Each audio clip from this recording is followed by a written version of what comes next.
할렐루야. 코로나 시대에 하나님 앞에 우리가 더 가까이 나아가야 될 줄로 믿습니다. 열림 시리즈 말씀이 끝나고 하나님께 계속해서 질문했어요. 하나님, 이 시대에 우리가 어떤 말씀을 나눠야 될까요? 그때 하나님께서 산소망에 대해서 말씀을 주셨습니다. 원래는 산소망이 맞는데 제가 참소망으로 좀 바꿨어요. 우리가 추구해야 될, 이 땅에 살면서 추구해야 될 참된 소망이 무엇인가? 그런 주제를 정했습니다. 이제 계속해서 또 몇 달 동안 이 참소망 시리즈 말씀으로 우리가 만날 터인데, 인생의 참된 소망을 발견하고 그 소망을 누리는 그런 역사가 일어나게 되기를 주님의 이름으로 축복합니다. 오늘은 첫 번째 시간으로 구원의 소망이 되시는 예수 그리스도, 이런 제목의 말씀입니다. 예수님은 우리의 유일한 구원의 소망이 되십니다. 누구든지 예수 믿으면 구원을 받습니다. 예수 믿으면 천국을 유업으로 받게 됩니다. 예수님은 하나님의 아들이셔요. 예수님은 길이요 진리요 생명이 되십니다.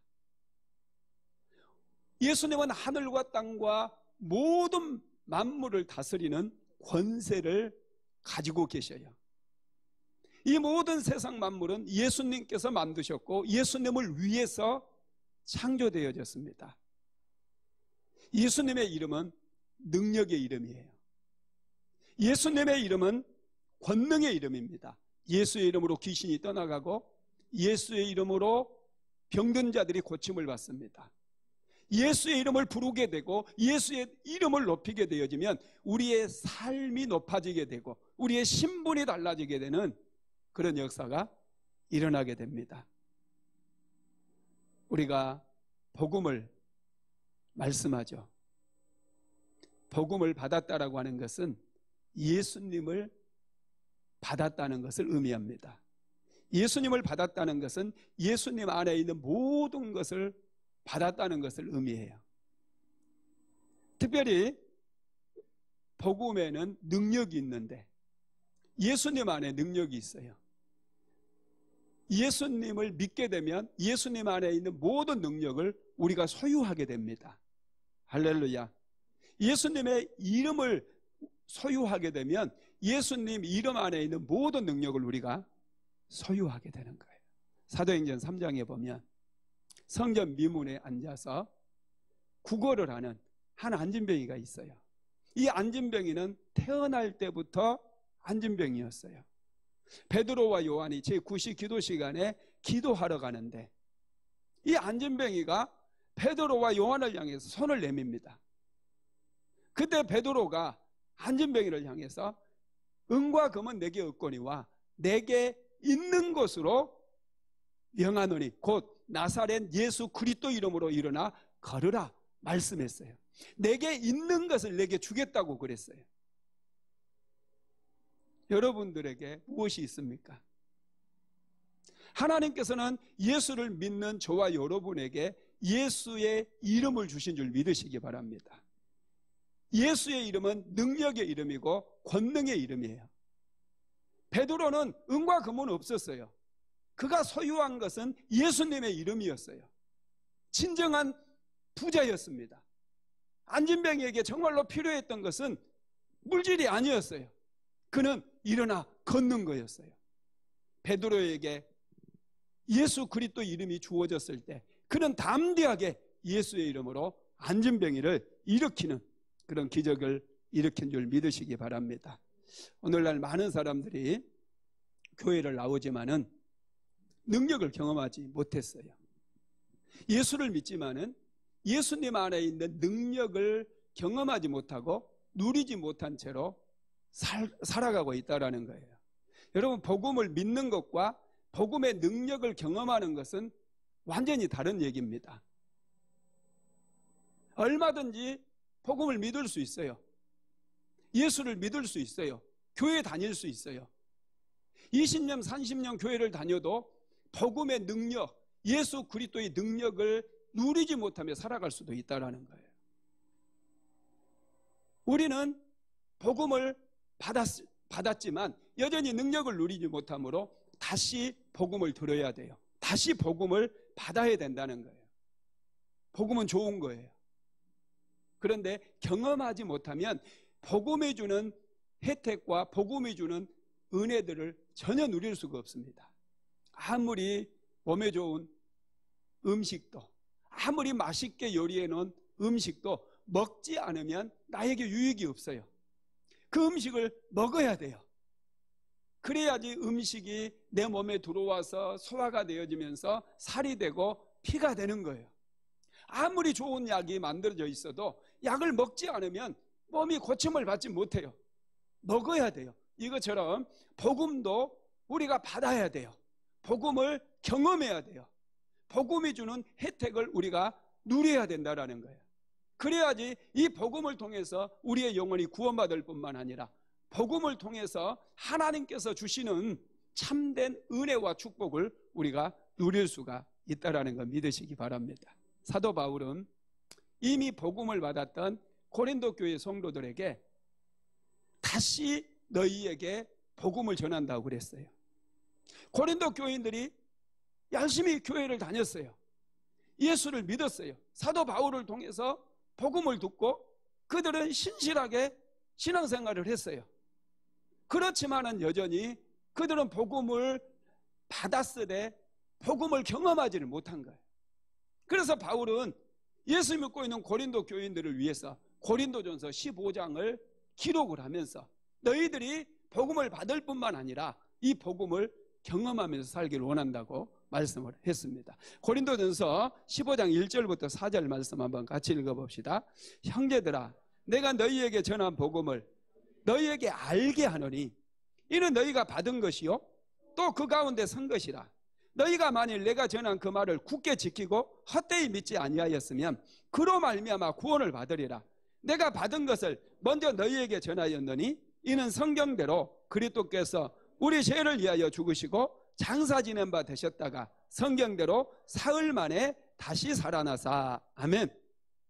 바울은 이미 복음을 듣고 복음 안에 선 고린도 교회 성도들에게 다시 복음을 전한다는 거예요. 복음을 다시 전하는 이유가 뭘까요? 저와 여러분도 다시 복음을 듣고 또 듣고 복음을 경험해야 돼요. 복음의 참된 능력을 맛보 알아야 돼요. 그래야지 우리가 복음을 떠나지 않아요. 복음을 붙잡아야 돼요. 복음을 붙잡지 않으면 늘 세상적인 생각 때문에 썩어질 것에 소망을 두게 되어지고 썩어질 것을 향해서 나갈 수밖에 없다는 거예요. 우리가 참된 복음을 다시 듣고 복음의 의미를 깊이 깨닫게 되어질 때 우리는 코로나 시대를 살면서 실망하지 않아요. 낙심하지 않아요. 오히려 이런 시대에 나의 참된 소망 대신 예수 그리스도를 붙잡게 되어지고 우리의 믿음이 굳세어질 뿐만 아니라 이런 어려움의 때에 오히려 예수 그리스도 안에 있는 능력을 경험하는 복된 시간을 갖게 된다는 거예요. 할렐루야. 그래서 여러분 먼저 복음을 받아야 돼요. 복음을 받아야 복음을 경험할 수가 있습니다. 모든 것을 이해해서 받는 게 아니에요. 여러분 믿음은 이해하고 믿는 게 아니에요. 어렸을 때 몸이 아프면 부모님이 약국에 가서 약을 사다 줘요. 무슨 약인지도 몰라요. 그렇지만은 그 약을 먹어요. 왜 먹어요? 믿기 때문에. 엄마가 사준 거, 나를 위해서 사준 거라는 것을 우리는 믿어요. 그리고 그 약이 나의 병을 고쳐줄 것을 믿는 거예요. 그래서 먹습니다. 그 약이 어떻게 내 몸에 들어가서 반응을 하는지, 어떤 작용을 하는지 우리는 전혀 몰라요. 복음도 마찬가지예요. 일단 복음을 믿어야 돼요. 받아야 돼요. 이해가 안 돼도 할렐루야. 그러다 보면은 이 복음이 내 안에 들어와서 나의 삶을 변화시키기 시작하고 이 복음이 능력으로 나타나게 된다라는 것이죠. 그러면 여러분 복음이라고 하는 게 무엇일까요? 첫째는 복음은 예수 그리스도십니다. 자, 로마서 1장 2절로 4절 오늘 본문 말씀 같이 한번 읽어봅시다. 이 복음은 하나님이 선지자들을 통하여 그의 아들에 관하여 성경에 미리 약속하신 것이라. 그의 아들에 관하여 말하면 육신으로는 다윗의 혈통에서 나셨고 성결의 영으로는 죽은 자들 가운데서 부활하사 능력으로 하나님의 아들로 선포되셨으니 곧 우리 주 예수 그리스도시니라. 아멘. 2절에 보면은 이 복음은 그랬어요. 이 복음이 뭐냐? 하나님이 선지자들을 통하여 그의 아들에 관하여 성경에 미리 약속하신 것이라 그랬어요. 여러분, 복음이 뭡니까? 하나님께서 선지자들을 통해서 그의 아들에 관해서 성경에 미리 약속하신 것, 이게 복음이에요. 그런데 결론적으로 4절에서 뭐라고 그러느냐? 4절 마지막 절에서 이 복음은 연결이 되는 거예요. 곧 뭐라고 그랬어요? 우리 주 예수 그리스도시니라. 복음이 뭐라고요? 예수 그리스도라는 거예요. 여러분, 복음은 예수님이십니다. 믿으시기 바랍니다. 복음을 받는다는 것은 예수님을 받는 것을 의미해요. 예수님을 받는다는 것은 예수님을 알아간다는 얘기입니다. 저와 여러분은 끊임없이 예수님을 알아가야 돼요. 예수님을 다 안다고 착각하지 마십시오. 예수님은 하나님이시기 때문에 우리가 아무리 노력을 한다고 해서 하나님을 다 알 수는 없어요. 예수님과 우리는 차원이 달라요. 개미가 자기를 도와준다고 사람을 다 아느냐? 개미와 사람은 차원이 다릅니다.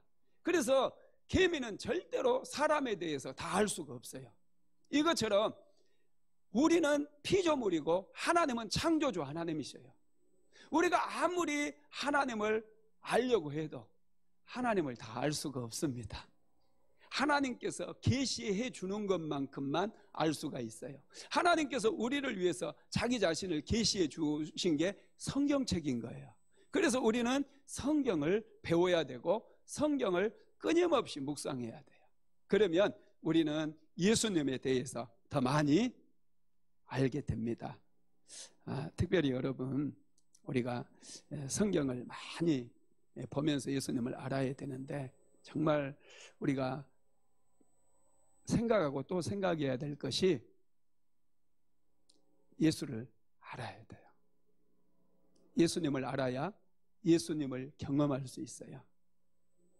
복음을 알고 싶으면 성경을 많이 읽게 되기를 주님의 이름으로 축원합니다.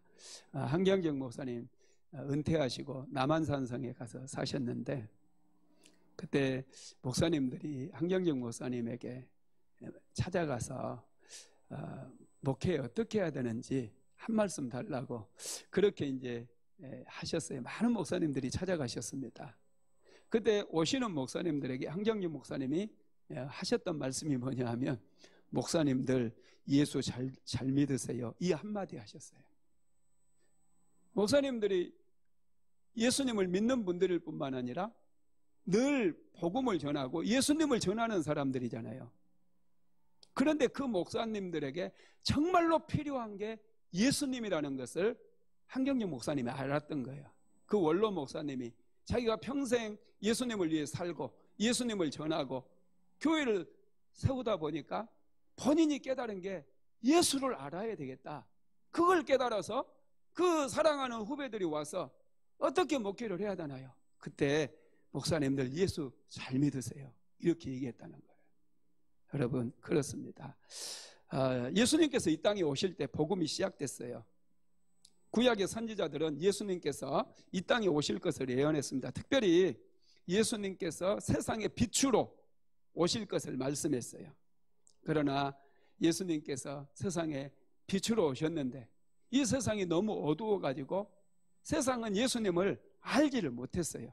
한번 읽어볼까요? 요한복음 1장 9절에서 12절까지 시작. 참빛 곧 세상에 와서 각 사람에게 비추는 빛이 있었나니 그가 세상에 계셨으며 세상은 그로 말미암아 지은 바 되었으되 세상이 그를 알지 못하였고 자기 땅에 오매 자기 백성이 영접하지 아니하였으나 영접하는 자 곧 그 이름을 믿는 자들에게는 하나님의 자녀가 되는 권세를 주셨으니, 예수님은 세상의 빛으로 이 땅에 오셨어요. 그런데 세상이 너무 어두웠어요. 여러분, 세상이 어둡다는 의미가 무엇일까요? 성경에서 어둠이라고 하는 이 단어는 이 악을, 제악할 때 악과 무지를 나타내는 거예요. 그냥 깜깜한 상태가 아니라 이 악이 가득 차 있는 상태. 이게 어두운, 아프가니스탄은 지금 어둠으로 가득 차 있어요. 그리고 무지, 모르는 거예요. 하나님에 대한 지식이 전혀 없는 거예요. 그러다 보니까 사람들은 어떻게 합니까? 각기 제 길로 가는 거죠. 여러분, 이 세상에 어둠이 가득 차 있다는 것은 세상의 악과 또 세상이 무지함으로 가득 들어차 있는 상태를 얘기합니다. 그러다 보니까 폭력과 압제, 억압, 또 미움 이런 걸로 세상이 가득 차 있는 거죠. 그래서 빛 대신 예수님께서 오셨음에도 불구하고 예수님을 알아보지를 못해요. 무지가 가득 차다 보니까 예수님을 십자가에 못 박아 버렸어요. 1988년도 겨울에 일어난 사건인데요. 남쪽 바다, 특별히 이제 이 태평양에 살던 고래 두 마리가 알래스카 아시죠? 미국의 알래스카 그쪽으로 이렇게 올라왔어요. 특별히 알래스카에는 이 지구가, 이 땅이, 육지가 이렇게 쭉 들어가서 바다가 된 그런 것을 우리는 만이라고 그래요. 포항에도 우리나라 이 육지가 이렇게 돼 있잖아요. 그래서 여기를 영일만이다 이렇게 부르게 되는데 이런 만이 굉장히 많아요. 알래스카에는. 그 알래스카의 한 만으로 고래 두 마리가 이렇게 큰 고래가 찾아와 가지고 이 만에는 물고기들이 굉장히 많이 모이거든요. 그러니까 그곳에서 여름 내내 물고기들을 막 배불리 잡아먹는 거예요. 배불리 잡아먹고 큰 바다로 나가려고 생각을 안 해요. 겨울이 되면 그곳은 얼어버리기 때문에 빨리 나가야 되는데 만에서 고기 잡아먹다가 시간이 다 흐르고 마침 그해 겨울에는 알래스카에 겨울이 빨리 찾아왔어요. 그래가지고 먼 바다 쪽에서부터 그곳이 이제 얕거든요. 그러니까 얼음이 꽁꽁 얼어버린 거예요. 얼음이 얼면은 고래가 바다로 나가지 못해서 동사에서 죽게 되거든요. 이걸 이제 그 지역의 에스키모인들이 먼저 발견해가지고 큰 통나무를 가져다가 이제 얼어버린 바다를 막 깨뜨리려고 그러는 거예요. 그런데 통나무로 그 넓은 바다를 깨뜨릴 수 있나요? 깨뜨릴 수가 없어요. 이게 이제 텔레비전에 보도가 되면서 대대적으로 이 두 마리의 고래를 구출하려고 하는 구출 작전이 벌어집니다. 어마어마하게 큰 트랙터를 가져와 가지고 막 얼음 위에서 바다 올라가서 얼음을 깨뜨리고 또 헬기에서 5톤이 넘는 큰 이 시멘트 덩어리들을 막 던져가지고 이 얼음을 깨나가요. 그리고 러시아에서도 얼음을 깨고 다니는 이 쇠빙선이라고 하는 그런 배가 있거든요. 그 배를 보내와가지고 이 배와 이 트랙터와 헬기 막 모든 그런 할 수 있는 모든 걸 다 동원해가지고 엄청난 물자와 엄청나게 많은 사람들이 다 동원돼가지고 무려 3주 동안 100km를 뚫었어요. 100km를. 그래가지고 이 고래 두 마리가 먼 바다로 나갈 수 있게 되었습니다. 그런데 여러분, 이 고래가 사람들이 지 살리려고 그렇게 수고하고 애쓴 거 알까요? 모를까요? 이 고래가 전혀 몰라요. 고맙다고도 안 하고 그냥 씩 가버려요. 여러분, 우리가 그렇다는 거예요. 어둠이 너무 깊다 보니까 하나님께서 독생자 예수 그리스도를 이 땅에 보내주셔서 십자가에 못 박혀 죽게 하시고 누구든지 예수를 믿으면 구원을 얻고 생명을 얻고 영생을 얻고 천국을 유업으로 받을 수 있도록 길을 만들어 놓으셨는데 무지가 너무 깊고 어둠이 너무 깊다 보니까 사람들이 예수님을 믿지를 않는 거예요. 어떻게 하나님이 이 땅에 오실 수 있다는 거예요. 어떻게 처녀의 몸에 사람이 태어날 수 있느냐. 자기의 이성으로 정말 이 짧은 그 생각으로 사람들은 하나님을 믿지를 않았다라는 거예요. 여러분, 어둠이 이렇게 무섭습니다. 어둠에 갇혀버리면 우리는 아주 협소하게 인생을 살아갈 수밖에 없다라는 거예요. 죄 가운데 죽어가는 우리를 위해서 하나님께서 독생자를 보내주셨음에도 그걸 믿지 않고 받아들이지를 않아요. 여러분, 예수님은 빛으로 오신 줄 믿으시기 바랍니다. 빛에는 4가지 기능이 있어요. 예수님이 오심으로 이 4가지 우리에게 4가지가 들어오게 됐는데요. 첫째는 빛은 방향을 제시해 줍니다. 망망대해를 항해하는 배는 이 등대의 불빛을 보고 이제 방향을 잡아요. 이 등대를 보고 밤에도 배를 육지로 정박할 수 있어요.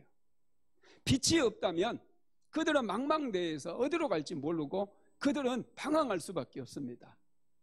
저와 여러분도 마찬가지예요. 예수님은 빛이십니다.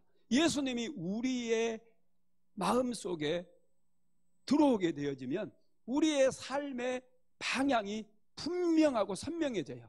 우리가 어떻게 살아가야 될 것인가를 분명하게 알게 된다는 거예요. 그래서 방황하지 않게 되어져요. 예수님을 알지 못하고 예수님을 영접하지 않게 되면 우리는 내 생각대로 살게 됩니다. 그래서 각기 제 길로 가게 돼요. 이사야서 53장 6절 한번 읽어봅시다. 우리는 다 양 같아서 제 길로 갔거늘 여호와께서는 우리 무리의 죄악을 그에게 담당시키셨도다. 아멘. 예수님이 안 계시면 자기 생각대로 죄 가운데 살게 돼요. 그런데 예수님께서 빛으로 오셔서 우리가 어떻게 살아가야 되는지를 우리의 방향을 분명하게 보여주고 있다는 거예요. 할렐루야. 그래서 예수님을 만나게 되면 방황이 끝나게 되는 거예요. 인생이 정리가 되고 질서가 잡히기 시작해요. 두 번째로 빛은 보고 느끼고 알게 합니다. 어두운 가운데서는 아무것도 볼 수가 없어요. 불을 꺼버리면 어두워요. 안 보여요. 그런데 어둠이 사라지고 빛이 탁 비춰지면 이 꽃이 보여요. 꽃을 우리는 느끼게 되어져요. 꽃을 보는 걸로 끝나지 않잖아요. 야, 꽃 너무 아름답다. 이 장미 한번 보세요. 장미꽃 볼수록 아름답지 않습니까? 얼마나 신비한지 몰라요. 꽃잎 하나하나가 절묘하게 여러분 엮여가지고 쫙 피어나는 거예요. 꽃잎이 얼마나 부드러워요. 색깔은 얼마나 아름답습니까? 이 느낄 수 있는 게 빛이 있기 때문에 우리는 보고 느낄 수가 있는 거예요. 하나님의 거룩함을 우리가 느껴야 돼요. 예수님의 빛이 우리 안에 들어오게 되면 하나님의 아름다움을 보게 되고 하나님의 거룩함을 우리는 볼 수가 있게 되는 거예요. 세 번째로 빛은 모든 것을 드러나게 합니다.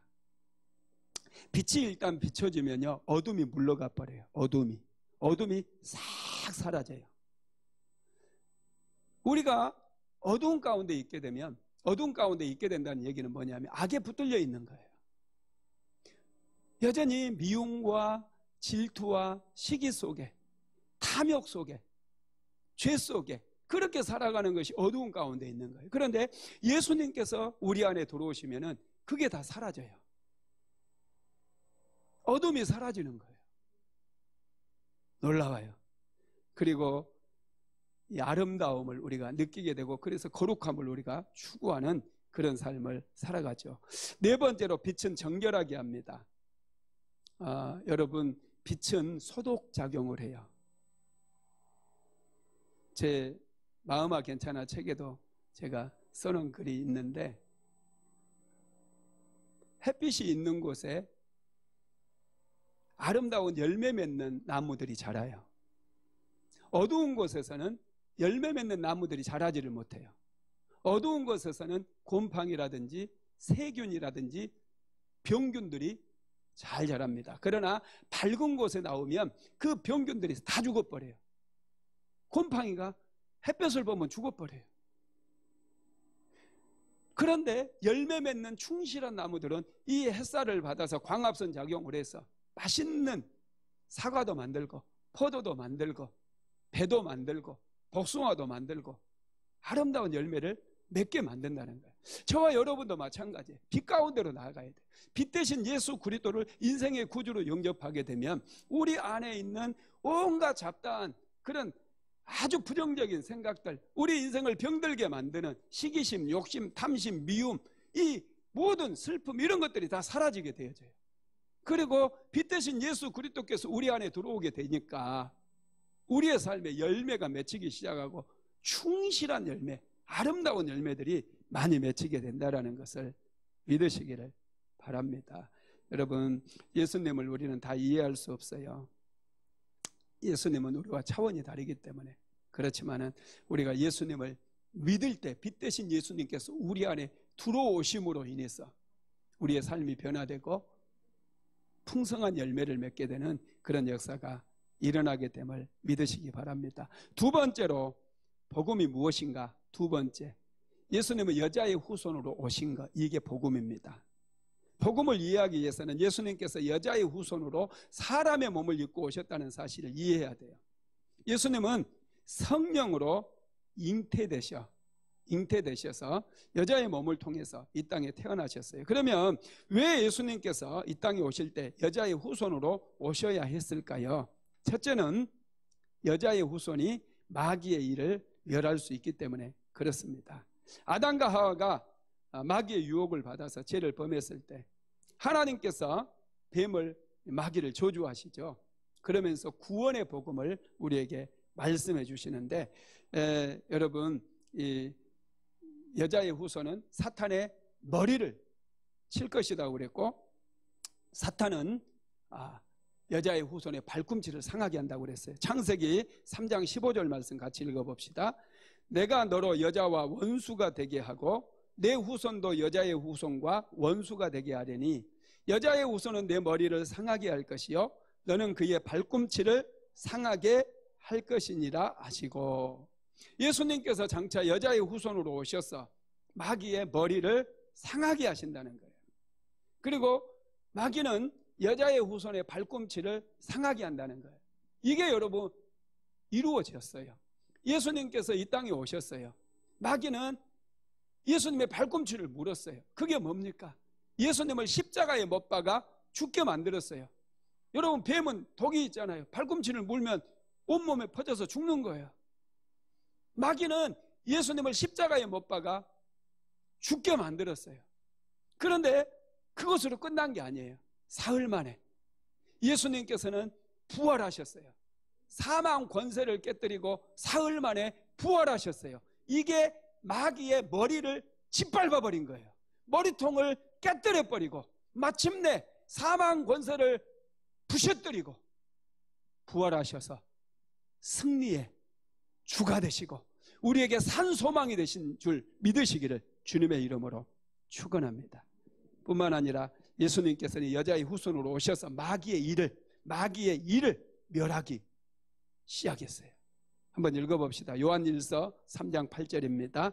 죄를 짓는 자는 마귀에게 속하나니 마귀는 처음부터 범죄함이라. 하나님의 아들이 나타나신 것은 마귀의 일을 멸하려 하심이라. 예수님은 마귀의 일을 멸하시는 거예요. 마귀의 일이 뭡니까? 마귀는 도적질하고 죽이고 멸망시키기 위해서 왔어요. 우리 인생을 자꾸 도적질하고 우리의 인생을 파멸시키고 무너뜨리고 질병에 걸리게 하고 실패하게 만들고 낙심하게 만들고 가난하게 만들고 병들게 만들고 죽게 만드는 게 마귀의 일이에요. 이런 마귀의 일을 무너뜨리기 위해서, 이런 마귀의 일을 멸하기 위해서 예수님께서 이 땅에 오셨다는 거예요. 여러분, 이게 복음이에요. 이게 놀라운 거예요. 이걸 믿으시기를 주님의 이름으로 축원합니다. 두 번째로, 핏값으로 제사함을 받을 수 있기 때문에 예수님께서 여자의 후손으로 인간의 몸을 입고 이 땅에 오셨다는 거예요. 여러분, 모든 생명은요, 피가 죄를 속합니다. 죄는 핏값을 요구해요.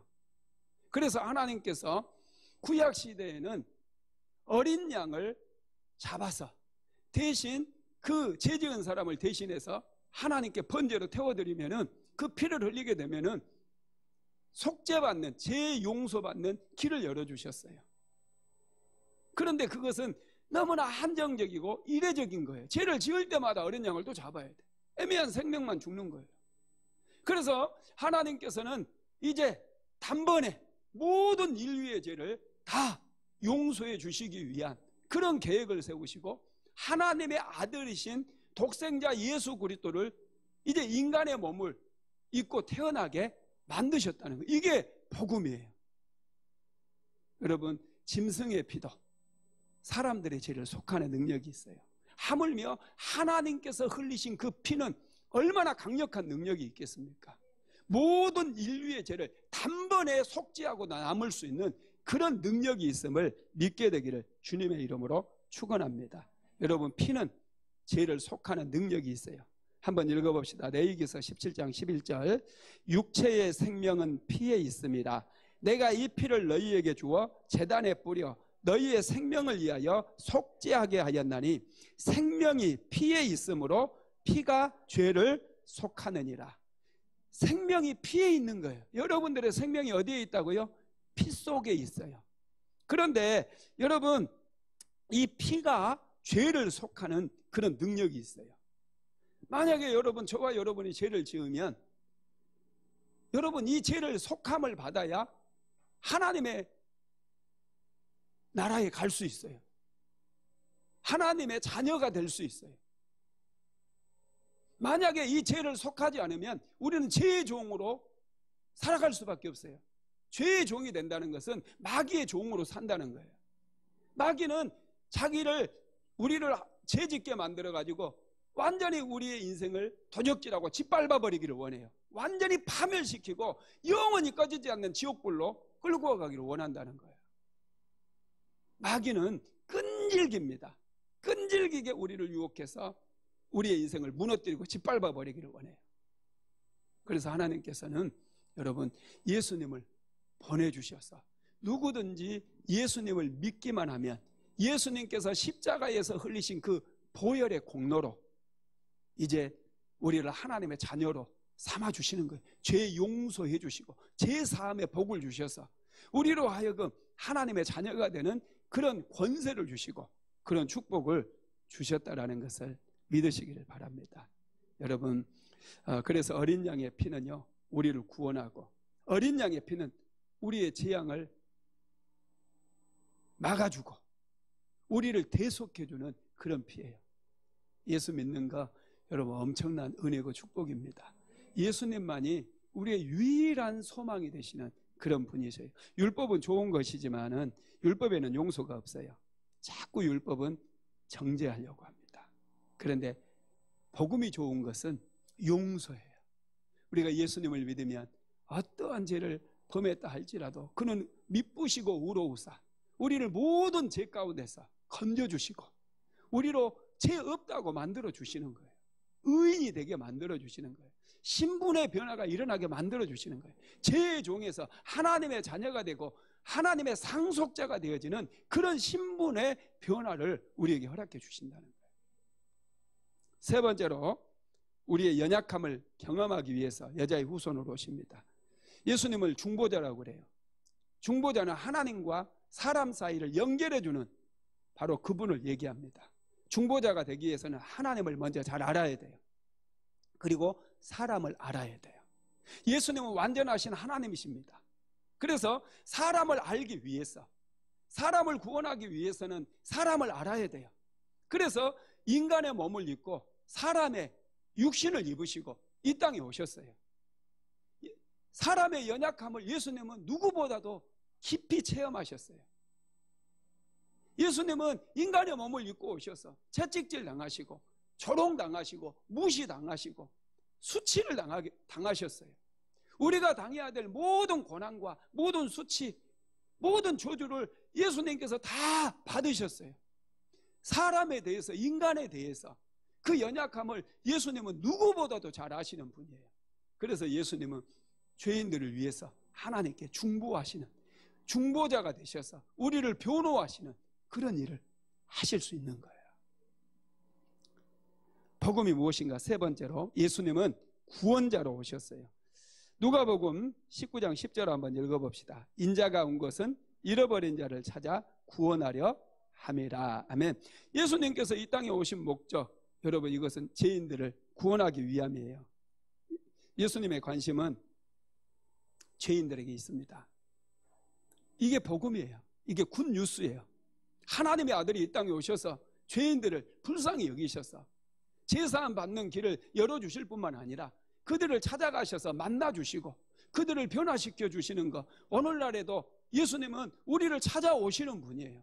우리를 변화시키기 위해서, 우리를 축복하시기 위해서 예배의 현장 속에도 찾아오시고 삶의 현장 속에도 찾아오셔서 우리로 하여금 예수님의 이름의 능력을 경험하게 하시고 복음의 능력을 경험하게 하신다는 거예요. 이게 여러분 굿뉴스예요. 예수님께서 여리고를 찾아가셨어요. 여리고에는 누가 있었느냐? 삭개오라고 하는 세리장이 있었습니다. 삭개오는 예수님에 대한 소문을 그동안 많이 들었어요. 궁금했습니다. 그런데 예수님께서 지금 여리고에 오셨다, 그런 소문이 들리는 거예요. 삭개오는 벌떡 일어났어요. 예수님을 보고 싶었어요. 예수님이 계신 곳으로 그는 달려갔습니다. 너무나 많은 사람들이 예수님의 주위를 에워싸고 있는 거예요. 삭개오는 키가 작은 사람이었기 때문에 예수님을 볼 수가 없어요. 그는 예수님이 가시는 방향으로 막 뛰어갑니다. 커다란 무화과 나무가 있었는데 그 돌무화과 나무 그 위로 올라갔어요. 그리고 삭개오가 예수님을 바라보고 있었어요. 한번 읽어볼까요? 누가복음 19장 2절로 4절 같이 봅니다. 삭개오라 이름하는 자가 있으니 세리장이요 또한 부자라. 그가 예수께서 어떠한 사람인가 하여 보고자 하되 키가 작고 사람이 많아 할 수 없어 앞으로 달려가서 보기 위하여 돌무화과 나무에 위에 올라가니 이는 예수께서 그리로 지나가시게 되밀어라. 아멘. 삭개오라고 하는 이름의 뜻은요, 청결한 자예요. 깨끗한 자. 그런데 삭개오는 그의 이름 뜻대로 살지를 못했어요. 직업이 세리다 보니까 사람들을 속이는 일도 있고 또 이스라엘 백성들에게 많은 세금을 받아서 로마에 지금 바쳐야 돼요. 그러다 보니까 억지로 사람들을 고통스럽게 만들기도 하고 억지로 세금을 막 강제로 체납한 사람들을 징수를 하기도 하고, 그래서 많은 사람들의 원성을 받았던 그런 인물이에요. 사람들이 삭개오를 싫어했어요. 삭개오는 그래서 너무나 또 그의 직업이 어쩌면 부끄러웠는지도 모르죠. 공허하고 힘들었어요. 청결한 자의 이름을 가졌지만은 그런 남의 것을 토색하면서 살았는지도 몰라요. 토색이라고 하는 말은요, 말로 속였다는 뜻이에요. 그래서 나중에 예수님 만나고 나서 그가 고백할 때 내가 누구의 것을 토색한 적이 있다면 4배로 갚겠나이다 그랬잖아요. 있다는 얘기 없다는 얘기예요? 있다는 얘기예요. 그러다 보니까 삭개오의 삶이 공허했어요. 물질적으로는 풍부했지만은 그의 삶은 행복하지 않았어요. 그래서 예수님을 만나고 싶었어요. 인생에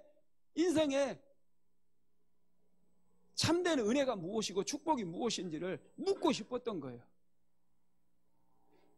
너무나 많은 사람들 때문에 삭개오는 돌무화과 나무 올라가서 예수님을 내려다보고 있었어요. 예수님께서 가까이 다가오시더니 삭개오를 바라보시는 거예요. 삭개오의 이름을 불렀어요. 한번 읽어봅시다. 누가복음 19장 5절입니다. 예수께서 그곳에 이르사 쳐다보시고 이르시되 삭개오야 속히 내려오라. 내가 오늘 내 집에 유하여야 하겠다 하시니. 삭개오야 속히 내려오라. 내가 오늘 내 집에 유하여야 하겠다. 삭개오는 엄청난 충격을 받았어요. 예수님께서 삭개오의 이름을 알고 있는 거예요.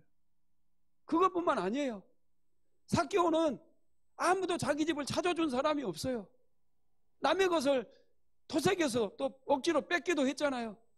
세금이라고 하는 명목으로 더 많은 돈을 막 가로채기도 했어요. 그러다 보니까 유대인들이 얼마나 싫어했겠어요. 단 한 사람도 자기를 찾아주거나 자기 집을 찾아온 사람이 없었어요. 그런데 예수님께서 삭개오야 자기 이름도 불러주시고 오늘 내 집에 내가 유하여야겠다. 삭개오의 집을 신방해 주시겠다는 거예요.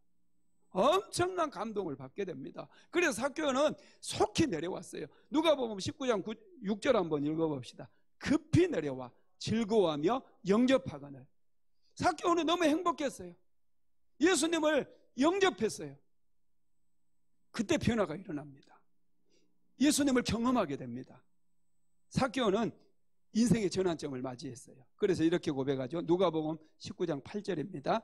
삭개오가 서서 주께 여짜오되 주여 보시옵소서 내 소유의 절반을 가난한 자들에게 주겠사오며 만일 누구의 것을 속여 빼앗은 일이 있으면 4갑절이나 갚겠나이다. 누구의 것을 속여 빼앗은가? 여러분, 개역 한글판 성경에는 이걸 토색이라고 그랬어요.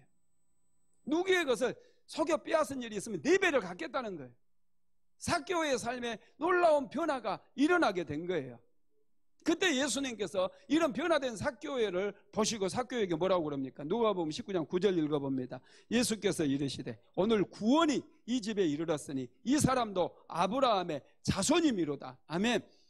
삭개오가 구원을 받은 거예요. 놀랍지 않습니까? 유대인들은 삭개오를 손가락질하고 비웃었어요. 매국노라고 불렀어요.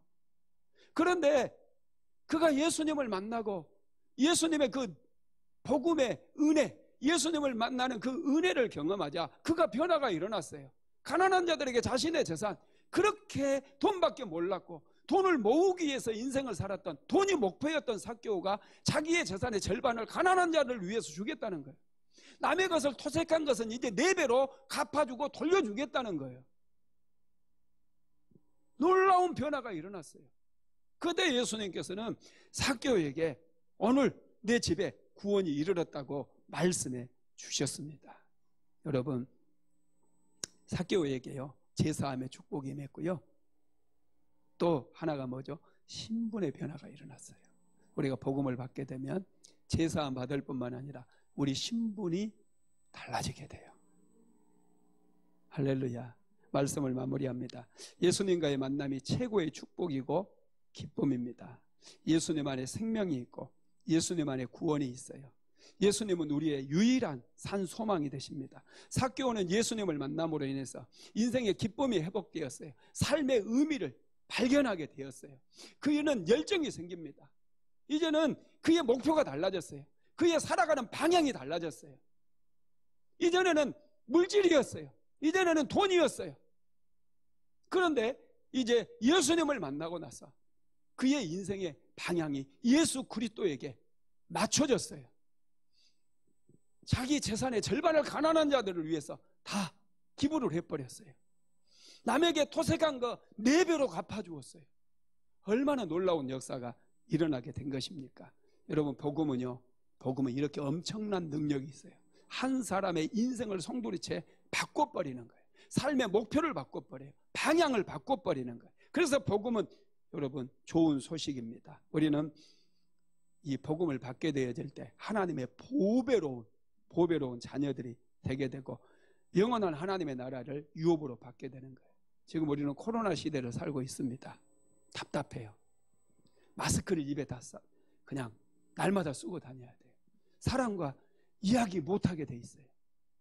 같이 식사도 못하잖아요. 이러한 때에 우리가 하나님을 바라봐야 돼요. 우리의 소망 대신 예수 그리스도를 더 묵상해야 돼요. 그럴 때에 우리의 삶에 기쁨이 회복되기 시작하고 우리의 삶에 오히려 풍성한 열매가 맺혀지기 시작해요. 일이 잘 안 풀립니까? 사람들 찾아가지 마세요. 오늘부터 하나님께 집중하십시오. 하나님만 바라보시기를 주님의 이름으로 축원합니다. 우리의 소망은 하늘로부터 나오는 거예요. 여러분, 어두운 곳에, 하나님을 모르는 어두운 곳을 보세요. 불교 국가들을 보시고 이 아프간 같은 이슬람 국가들을 보세요. 온갖 나쁜 짓들은 그곳에서 다 일어나요. 그곳에서 생명을 얻거나 그곳에서 인생의 소망을 발견하는 것 절대로 일어날 수가 없습니다. 예수님만이 우리의 유일한 소망이 되시는 줄 믿으시기 바랍니다. 삭개오는 구원의 소망 되신 예수님을 만남으로 그의 인생이 완전히 변화되었어요. 열등감이 쌓였던 삭개오는 완전히 자존감이 회복되어지면서 그는 주변에 있는 사람들을 돌아볼 줄 아는, 그리고 자기의 것을 나눌 줄 아는 따뜻한 그런 사람이 된 줄 믿으시기 바랍니다.